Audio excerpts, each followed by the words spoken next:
Graça e paz, irmãos. Estão felizes?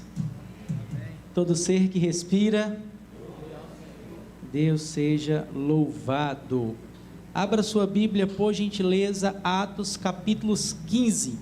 Atos capítulo 15. Atos capítulo 15.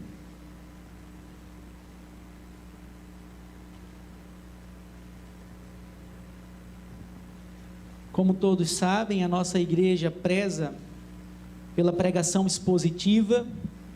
Então nós vamos ler o texto, nós vamos explicar o texto e nós vamos aplicar o texto.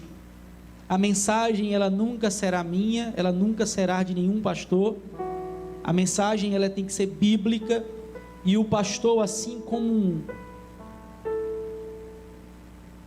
um fio condutor ou um cano aonde passa a água, ele tem que simplesmente permitir que Deus transmita a mensagem de forma mais pura, de forma mais fidedigna.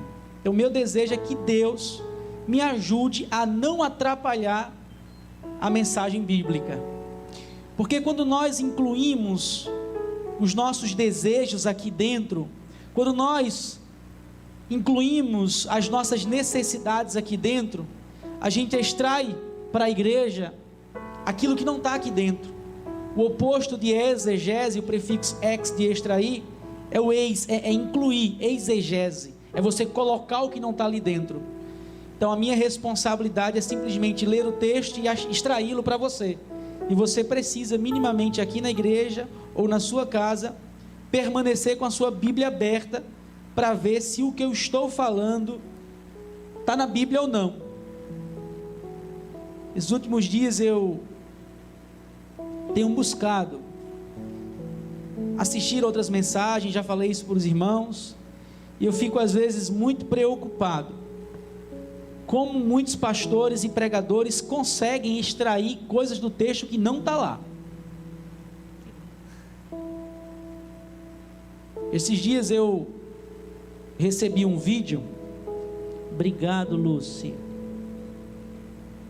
Obrigado, viu? Se casar, o marido será seu, tá?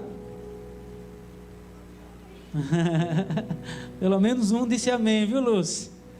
Pelo menos o principal disse amém. E aí, eu recebi um vídeo que o pastor dizia o seguinte: olha, você precisa fazer isso para a igreja. Você precisa dar isso para a igreja. Porque se você não der para a igreja o que eu estou dizendo, você está roubando aquilo que pertence a Deus. Da mesma coisa que Adão e Eva roubaram aquilo que não pertencia a eles e comeram do fruto, e Deus expulsou os dois do jardim do Éden. Deus vai lhe expulsar se você não der X para a igreja. Irmãos, eu fiquei...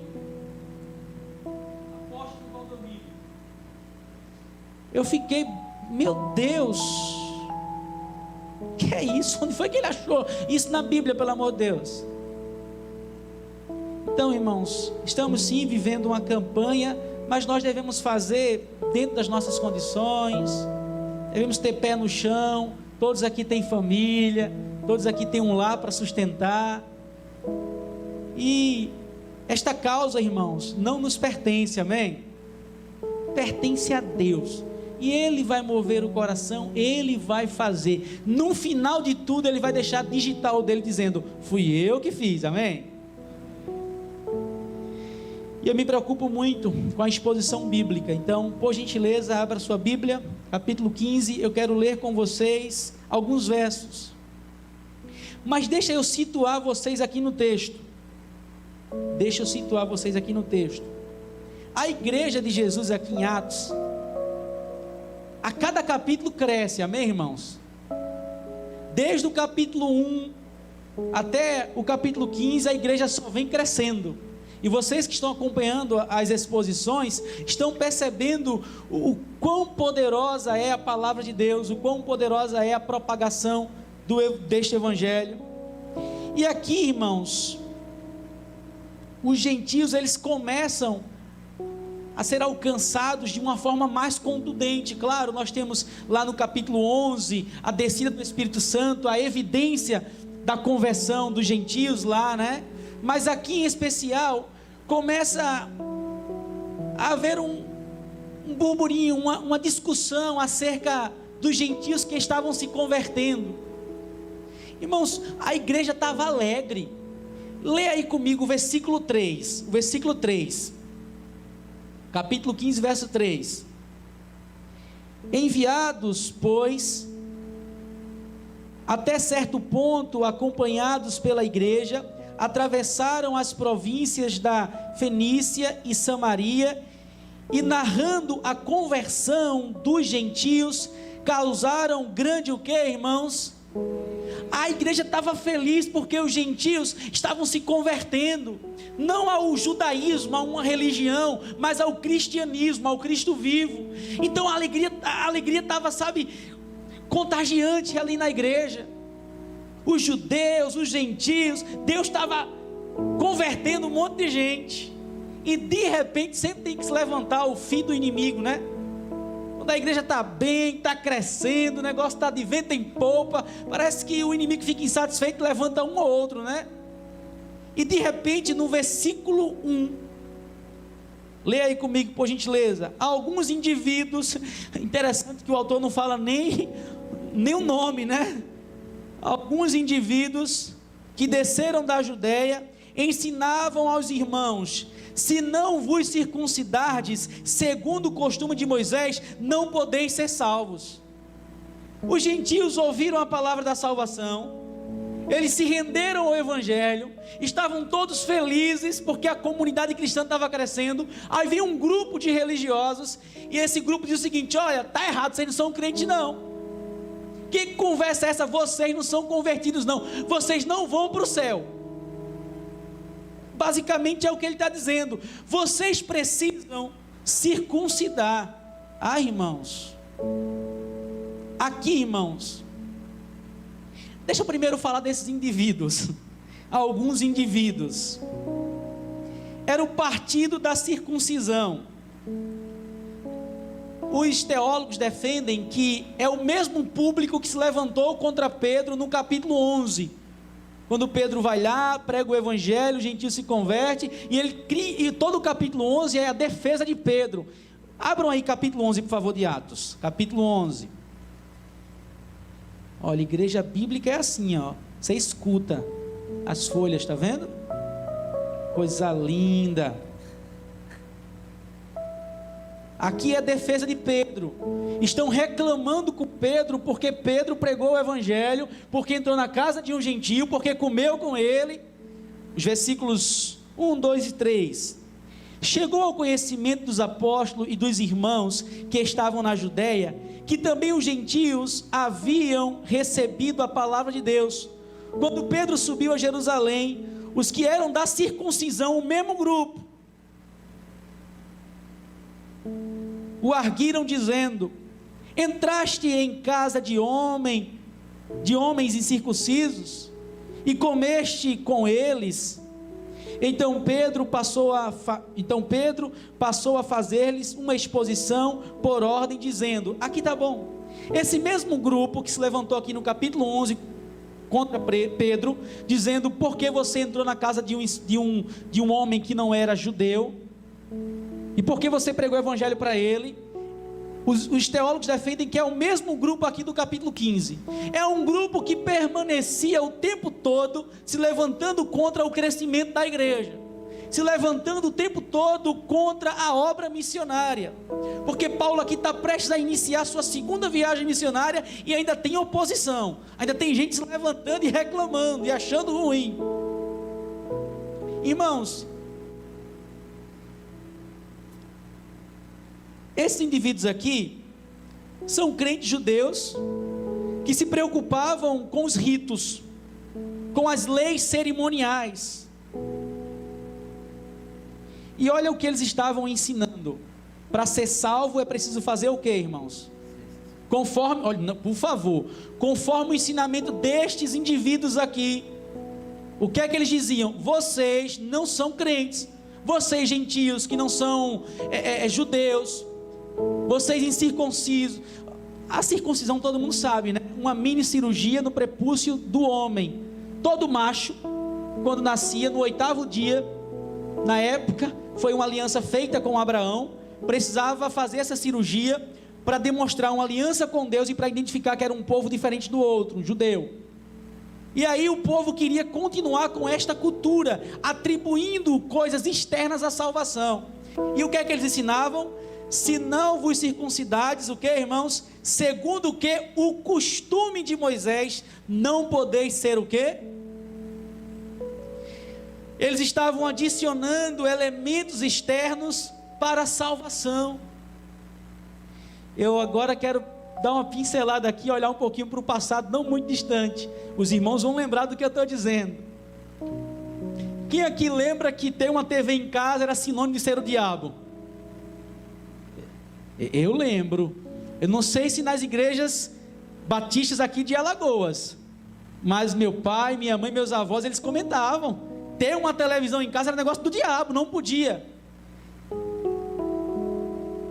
Jogar bola, eu lembro, jogar bola era negócio do inimigo. Colocar uma bateria na igreja, deixa um pouquinho mais para trás, o piano, né, que foi introduzido na igreja. Bermuda, você está falando do seu pai não, né? Ele está ouvindo, viu, assistindo a mensagem, vou dizer para ele, viu? Usar bermuda, boné, irmãos, higiene, depilação. Irmãos, só eu que vejo isso. Ao longo da história, as igrejas, elas saem introduzindo coisas externas e atribuem estas coisas como parte da salvação. É o que está acontecendo aqui. Os gentios estavam se convertendo, era o suficiente para eles se alegrarem, mas eles diziam, não, para poder ir para o céu tem que ter uma ação externa, tem que haver alguma coisa externa, não pode ser fácil assim, não pode ser simples assim, a gente tem que complicar, e deixar cortar cabelo,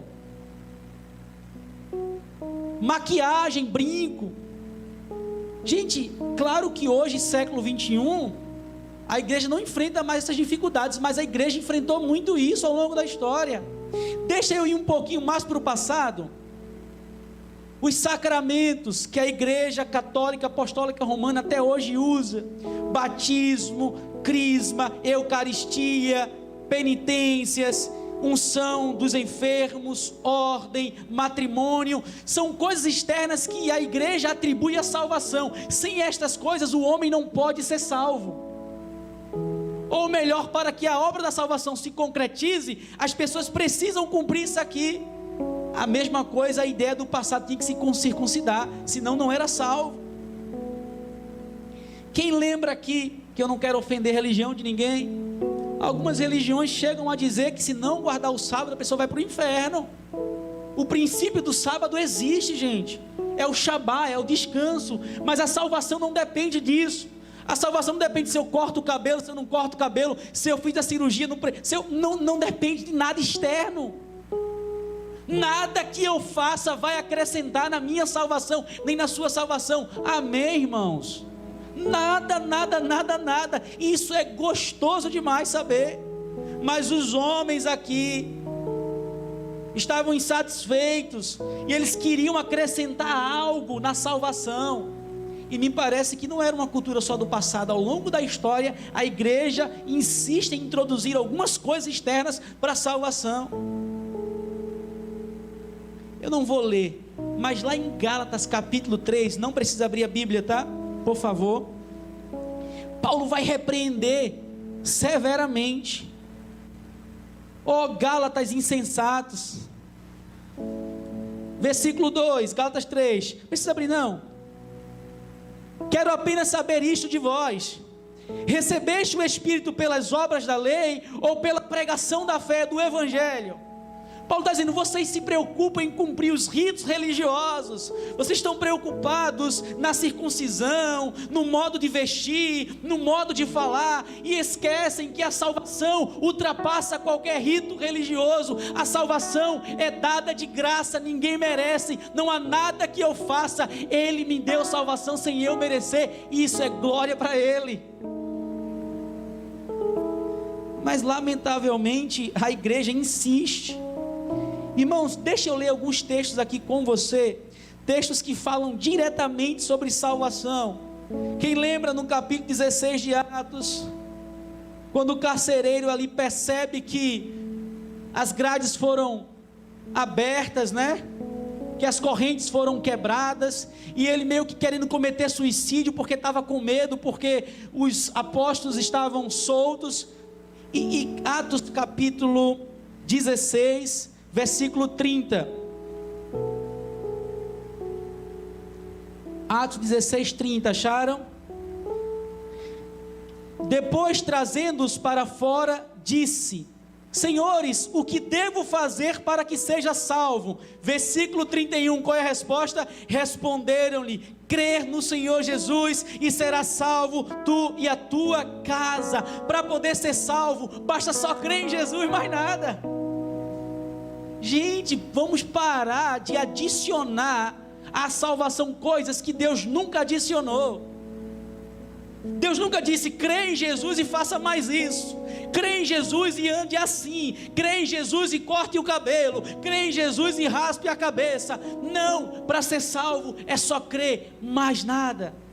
Agora, claro que o processo da salvação vai incluir arrependimento, mas aí, irmãos, é um processo que o Espírito opera em nós quando nós cremos em Jesus, amém?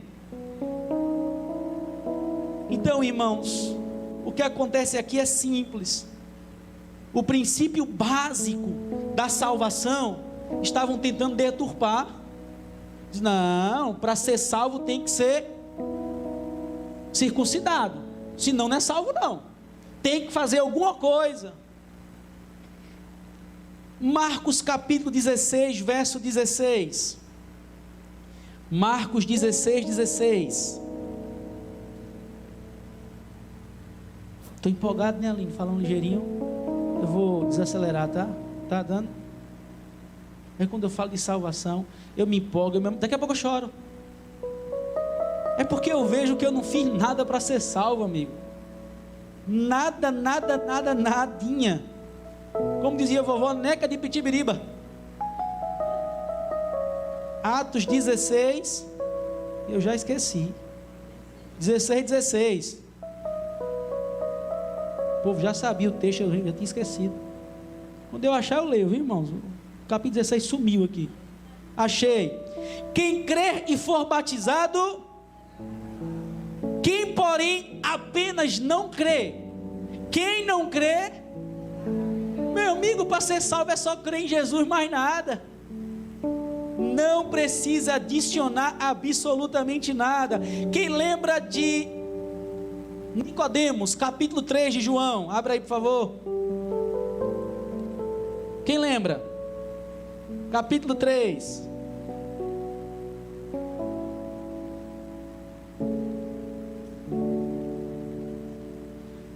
O que é que Jesus diz a Nicodemos? Para poder ser salvo tem que fazer o quê? Nascer de novo. Nascer de novo. Nascer do quê? Do Espírito. Não há nada carnal, não há nada externo que venha acrescentar na salvação. Nada, irmãos. Absolutamente nada. Deixa eu ler João 3, versículo 18, já que você abriu aí. Versículo 18. Todos acharam? Quem nele crê não é julgado, o que não crê já está julgado, porquanto não crê no nome do unigênito. Então, irmãos, primeira lição que eu aprendo depois desta breve exposição: não adicione nada além de Jesus para a sua salvação, amém? Não adicione nada além de Jesus para a sua salvação. O que é que você precisa fazer para ser salvo? E a circuncisão? Precisa mais não? E as penitências? E o batismo, irmão? Se eu me converter e não me batizar, eu vou para o inferno? Quem lembra do bom ladrão da cruz? Ele nem se batizou, não foi só, ele creu em Jesus lá mesmo, já abriu a porta do paraíso, não foi? Irmãos, por favor, vamos parar de adicionar religiosidade naquilo que Jesus já arrancou, amém? Vamos parar com isso. Primeira lição. Alice vai mandar o link para o pai assistir, não vai? Foi eu que mandei, não, viu? Não adicione nada além de Jesus para a sua salvação. Não precisa anotar o que eu vou falar agora, tá? Se quiser pode anotar, mas não faz parte assim da lição em si. Tudo que a gente adicionar é poluição. Qualquer coisa que você adicionar além de Jesus para a salvação é poluição. Pode anotar, ficou legal, Lúcio.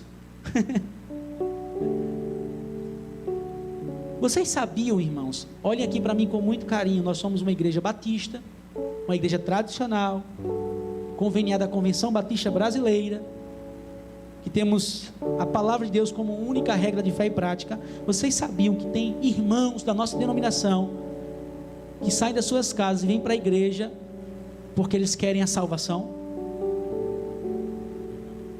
Meu amigo, eu vim para cá é porque eu já sou salvo. Eu vim para cá para agora adorar o Deus que me salvou, amém? Eu dedico o meu domingo de manhã até a noite ao Senhor, não para Ele me dar algo, mas porque Ele já me deu a salvação, e é de graça.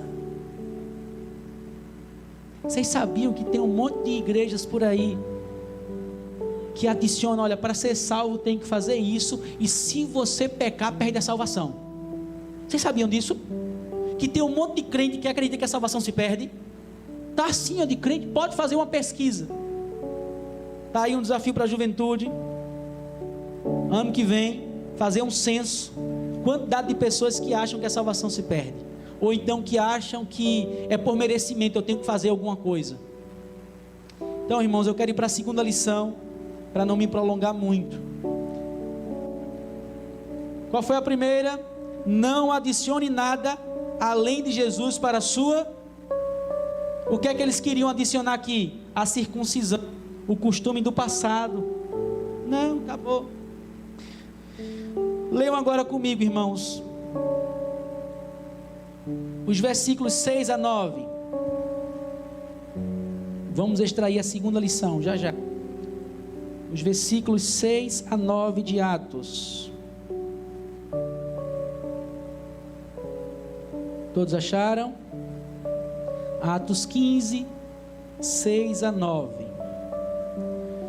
Irmãos, o negócio deu uma treta tão grande, que aqui nós estamos no primeiro concílio, não é isso? Os apóstolos precisaram se reunir com os presbíteros e fizeram um concílio para poder determinar ali, decretar, bater o martelo que salvação não precisava fazer nada externo. Eu sou salvo não pelo que eu fiz, mas pelo que Ele fez, amém? E aí os versículos 6 a 9, vamos ler.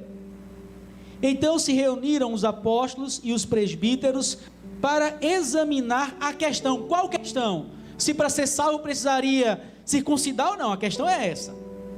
Havendo grande debate, Pedro tomou a palavra e lhes disse: irmãos, vós sabeis que desde há muito tempo Deus me escolheu dentre vós para que por meu intermédio ouvissem os gentios a palavra do evangelho e crescem. Verso 8, ora, Deus que conhece o que, irmãos? O prepúcio, a circuncisão, é isso? Parte externa. Deus que conhece o que? Que coisa linda!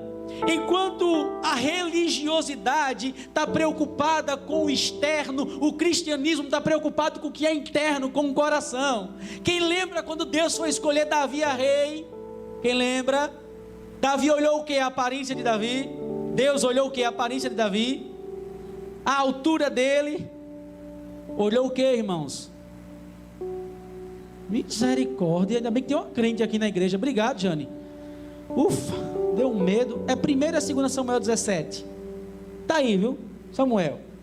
Deus olha o coração. Aí Pedro aqui está dizendo o seguinte: ora, Deus que conhece, versículo 8, os corações, lhes deu testemunho, concedendo o Espírito Santo a eles, como também a nós. Do mesmo modo como nós somos salvos, da mesma forma que Deus me deu o Espírito Santo, Ele deu aos gentios também.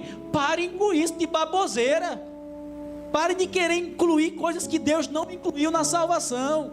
Aí ele continua no versículo 9: e não estabeleceu distinção alguma entre nós e eles, purificando-lhes pela fé o que, irmãos? Quando eu aceito a Cristo, o que é que Cristo purifica, irmãos? Começo a agir dentro, não fora, irmãos. É por isso, irmãos, que é muito mais fácil a gente vestir uma capa de crente e trazer para a comunidade cristã uma mudança de fora para dentro. Essa mudança é fácil, essa mudança qualquer homem pode fazer. Vestir umas vestes diferentes, andar de modo mais coerente, falar com um português mais impoluto, é de fora para dentro, qualquer um pode fazer. Mas a mudança de dentro para fora, a mudança do coração, só quem faz é o Espírito Santo de Deus, que faz comigo, faz com você, com qualquer um, amém? Então a proposta aqui, o autor Lucas, quando escreve, ele quer nos mostrar: olha, a mudança verdadeira não é de fora para dentro, mas é de dentro para fora. E nós fazemos isso, nós abrimos um espaço, chamamos de igreja, colocamos um nome e nós estabelecemos alguns comportamentos, e as pessoas que se encaixam nestes comportamentos vão se inserindo na comunidade. É mudança externa, irmãos. A verdadeira mudança é daqui de dentro. Eu posso estar na beira da praia jogando bola descalço com bermuda, e Deus está ali transformando o meu coração, porque a mudança é de dentro para fora, amém?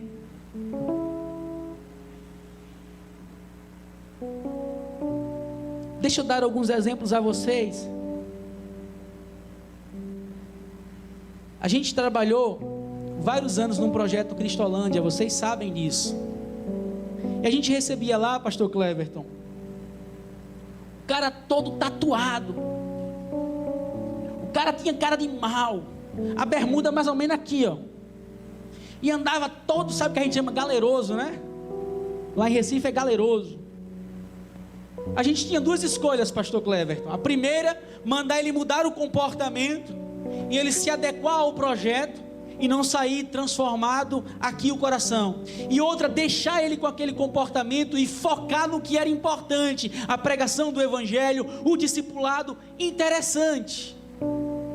Aqueles que mudavam interiormente, nós percebíamos também exteriormente.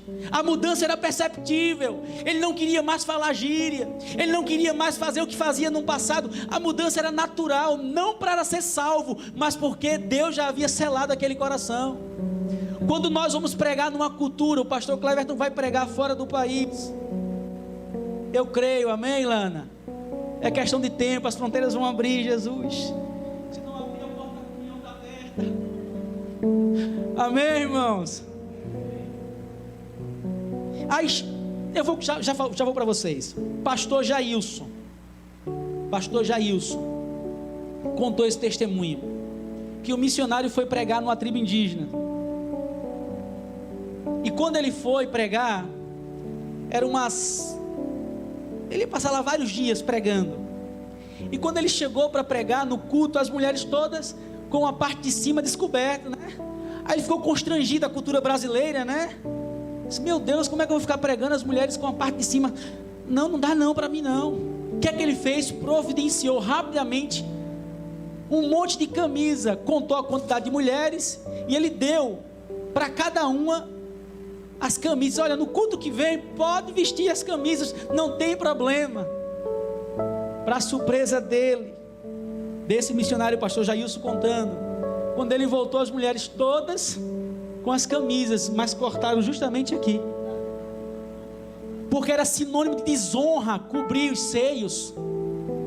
Uma mulher que não tinha de que se envergonhar não precisava cobrir aquela parte ali não. era honra para elas. Então o missionário entendeu que ele queria mudar a cultura, não o coração. É o que está acontecendo aqui, irmãos. Pedro levantou o bocão dele, como sempre, disse: meus irmãos, vocês querem mudar de fora para dentro, é? Vocês querem que eles façam uma cirurgia no prepúcio? O que adianta, se é Deus que muda o coração, se é Deus que muda dentro? É por isso que nós temos irmãos que falam bonito, irmãos que sabem cantar, sabem pregar, que só vêm para a igreja, aqui na comunhão não, tá? Aqui só tem crente, amém, irmãos? Só vem para a igreja na beca, mas baixa a primeira discórdia que você vê que o coração ainda não foi mudado, só exala ira, raiva, discórdia. Lembra da pregação de domingo? É só abrir a boca que vem o quê, irmãos? Fofoca. Irmãos, nós queremos uma mudança de dentro para fora, amém? Eu quero que Deus mude quem eu sou, o que eu penso, porque as pessoas estarão olhando externamente essa mudança de forma gradual. Deus está falando com você? Eu estou empolgado hoje, né? Devia ser culto de domingo hoje, né? Segunda lição: o verdadeiro evangelho nos transforma de dentro. O salmista não tinha acesso ao evangelho ainda, e depois que ele pecou, ele escreve o Salmo 51, em especial o verso 10. Ele diz: cria em mim, ó Deus, cria em mim, ó Deus, leve. Ele sabia que o coração dele era fonte de todos os males. Ele sabia que precisava mudar o coração, e ele sabia que esta mudança só era possível pela intervenção do Espírito. Cria em mim, ó Deus, um coração puro, e renova dentro de mim um espírito, ruá, o nefesh, é o que passa na garganta, né? Vida, é este espírito que vai me mudar. Irmãos, quando nós entregamos nosso coração a Jesus, Ele muda dia após dia, amém? Deixa eu lhe fazer uma pergunta: você consegue perceber, olhando para o passado e olhando para hoje, algumas mudanças na sua vida? Mudanças de dentro para fora, não de fora para dentro. Irmãos, eu quero ir para a última lição. Última lição.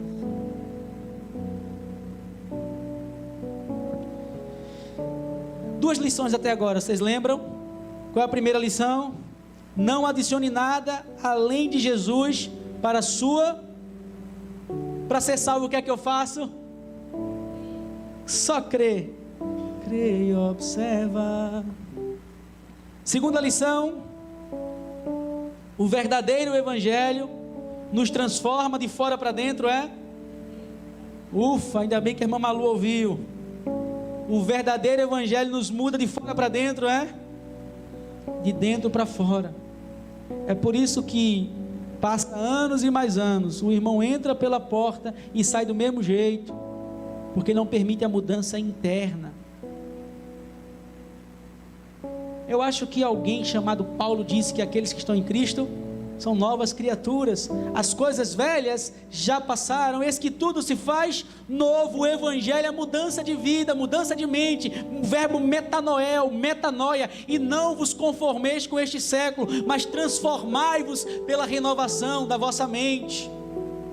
Aqui é a ideia da ilustração da metamorfose que a borboleta passa.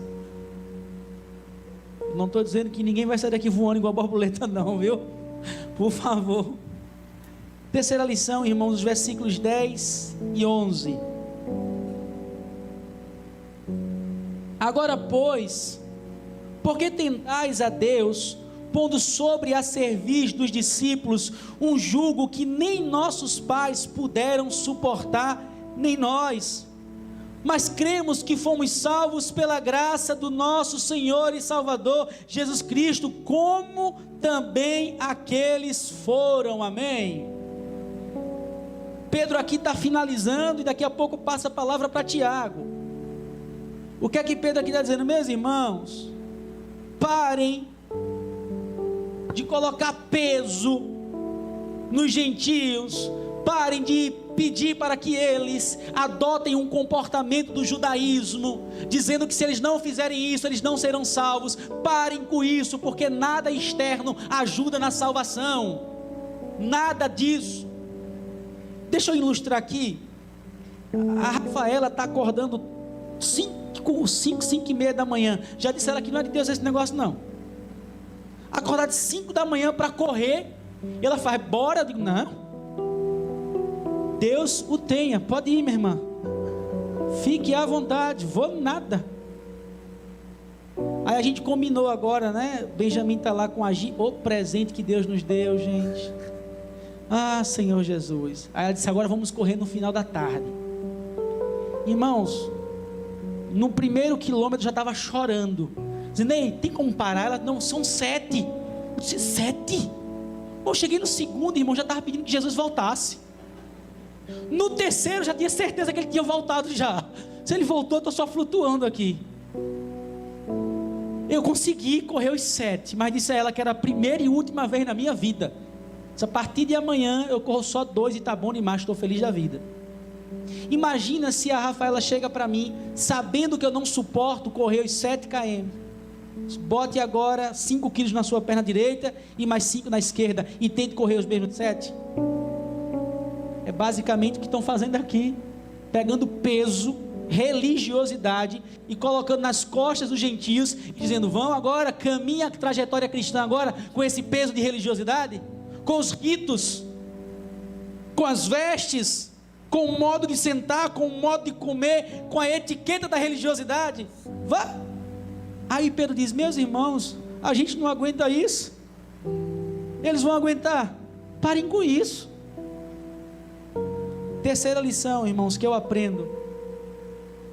O peso da religiosidade não pode roubar a alegria da graça. Amém? Quem foi salvo pela graça aqui, diga amém. Isso é bom demais, irmãos. Quando Rafaela me chamar para correr os 7, eu digo, eu fui salvo pela graça, vá você. Eu vou ficar por aqui correndo meus 2, tá bom demais. Fardo pesado a religião coloca.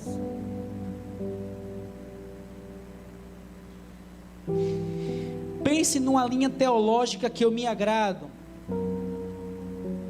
Dos reformadores, dos reformados. Eu não sei se só eu percebo isso, mas a gente está correndo para o outro extremo, esquecendo da graça um pouquinho. E pense numa linha teológica que eu me preocupo muito, liberalismo, que a graça virou desgraça. Cuidado com os extremos, irmãos. Lembrem de uma coisa. Leiam comigo aí para a gente finalizar o versículo 11. Mas cremos que fomos salvos pela graça do Senhor Jesus. Amém. Isso é gostoso demais, irmãos. Isso é muito bom. Saber que eu não precisei fazer nada para ser salvo.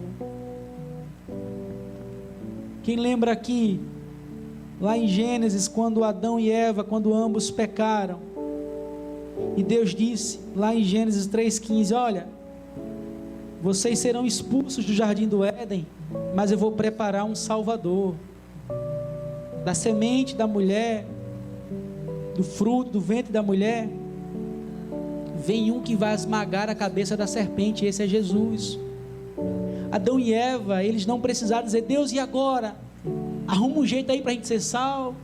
Deus, conforme Paulo diz, preparou o plano da salvação antes da fundação do mundo. Não há nada que eu venha a fazer, o que você venha a fazer, mas sim o que Ele fez na cruz. Ele nos salvou e que o diabo fique com raiva, amém?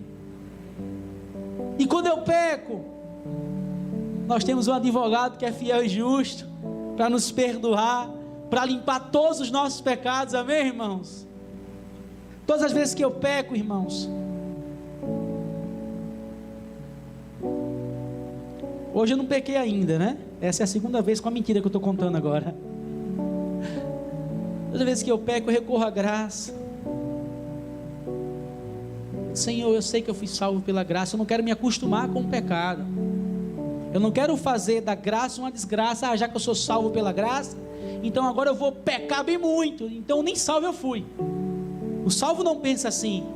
O salvo peca, se arrepende e recorre à graça. Deus falou com você? Então, por favor, não faça igual os judeus de antigamente. Não fique olhando para as pessoas, para fulano ser salvo, tem que fazer isso. E fulano hoje veio com o cabelo assanhado, não vai para o céu se Jesus voltar. Pastor, tu pediu o cabelo lá atrás. Falei, você não, pastor, eu olhei até para lá. E fulano, ó, fulano, já viu como que fulano anda? Que não é jeito de quem é salvo, não. A mudança é de onde, irmãos? Deus seja louvado. Deus seja louvado.